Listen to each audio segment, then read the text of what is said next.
আসসালামু আলাইকুম রহমতুল্লাহ। আজকে একটি করুণ কাহিনী নিয়ে কথা বলবো। আমাদের সেই পাকিস্তানের বোন আফিয়া সিদ্দিকাকে নিয়ে। 2003 সালে, হয়তো সবাই তাকে চেনে না, 2003 সালে তাকে প্রথম অ্যারেস্ট করেছিল সেই মার্কিন বাহিনীরা। পাকিস্তানে তার মাতৃভূমি ছিল পাকিস্তান, তার জন্মস্থান। সে পরবর্তীতে মার্কিন যুক্তরাষ্ট্রে যে প্রথম সারির যে ইউনিভার্সিটিগুলো আছে সেখান থেকে অনার্স কমপ্লিট করে পরবর্তীতে সে সেখান থেকে ডক্টরেট ডিগ্রি অর্জন করে। একজন ভালো টেকনোলজিস্ট ছিল সে।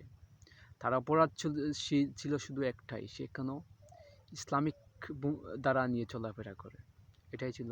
এটা সন্দেহ করে তাকে জঙ্গি বলে সম্বোধন করা হলো। আর তারই স্বজাতির বাইরা তাকে কি করলো, তাদের হাতে তুলে দেওয়ার পর তিনি এমনও বর্ণনা দিয়েছেন যেগুলো শুনলে কোনো হৃদয় কেঁদে ওঠার মতো কথা বলেছেন। তিনার উপর এমন কোনো অত্যাচার নেই যেগুলো করা হয়নি। তিনাকে প্রতিনিয়ত ধর্ষণ করা হতো। তার সামনে কোরআনের পৃষ্ঠাগুলো চিরে ফেলা হতো এবং বলা হতো যে এর উপর দিয়ে হেঁটে যাও, তাহলে তোমাকে ছেড়ে দেব। আজকে মুসলমানদের অবস্থা এমন হয়ে গেছে। তিনি একটি বর্ণনা দিয়েছেন, বলেছেন যে একদিন রাতে তিনি রাসূলুল্লাহ সাল্লাল্লাহু আলাইহি সাল্লামকে স্বপ্নে দেখেছিলেন এবং তিনাকে প্রশ্ন করেছিলেন, ইয়া রাসূলুল্লাহ সাল্লাল্লাহু আলাইহি সাল্লাম, আর কতদিন আমি এইভাবে ইমানের পরীক্ষা দেব? তিনি বলেছিলেন, পরীক্ষা তো তুমি দিচ্ছ না, পরীক্ষা দিচ্ছে 200 কোটি মুসলমান। কি করতেছে তারা? কি করছে? ইমানের পরীক্ষা কেবল 200 কোটি মুসলমান দিচ্ছে। নিজেকে তিনি কিয়ামতের ময়দানে কাউকে দায়ী করবেন না, তিনার চিঠিতে উল্লেখ করে বলেছেন। কেন জানেন?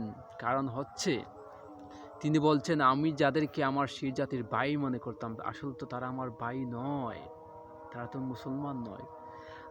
আমার ধারণা ভুল ছিল। আমি মনে করেছিলাম ওরা আমারই ভাই, কিন্তু আমার ধারণা ভুল। এই পৃথিবীতে এত মুসলমান আছে কিন্তু ওরা আমার ভাই নয়। এটা বলে তিনি করেছেন। আজকে 57টি মুসলিম দেশে কারা বসে আছে? তারা কি পারবেন কিয়ামতের ময়দানে নিজেকে মুসলিম বলে দাবি করতে? কিয়ামতের ময়দানে কি পারবেন ভাই নিজেকে শেষ নবীর উম্মত বলে দাবি করতেন? আজকে সারা পৃথিবীতে মুসলমানদের করুণ অবস্থা। তোমার অবস্থান কি? তুমি কি করেছো? কতটুকু করেছো? তুমি না সেই নবীর উম্মত? তুমি ভুলে গিয়েছো খালিদ বিন ওয়ালিদের কথা, তুমি ভুলে গিয়েছো হযরত ওমর রাদিয়াল্লাহু আনহুর কথা, তুমি ভুলে গিয়েছো সেই মোহাম্মদ বিন কাসিমের কথা, তুমি ভুলে গিয়েছো সেই তারেক বিন জিয়ার কথা, যিনি কিনা একজন মহিলা সম্মান রক্ষা করার জন্য তিনি কি করেছিলেন। আজকে মুসলমান হয়ে গেছে